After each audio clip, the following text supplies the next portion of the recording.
أمير المؤمنين أبي حفص عمر بن الخطاب رضي الله عنه قال: سمعت رسول الله صلى الله عليه وسلم يقول: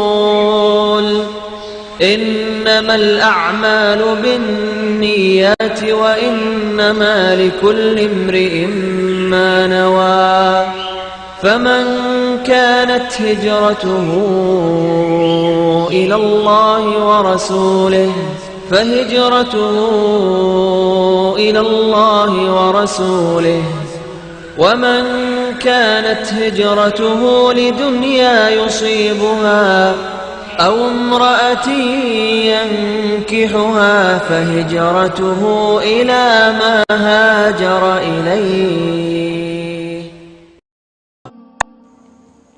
xadiidka koowaad miisaanka camalka waa niyadda.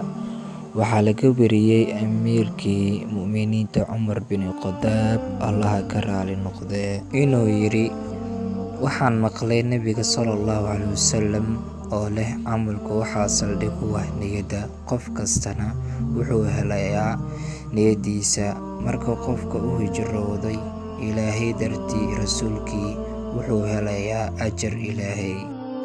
qofkii u hijrooda inuu adduunyo helo ama gabar uu rabo guurkeeda, isna waxaa lagu abaalmarinayaa niyaddiisa oo ilaahay ka sugi maayo abaalgud. Bukhaari iyo Muslim.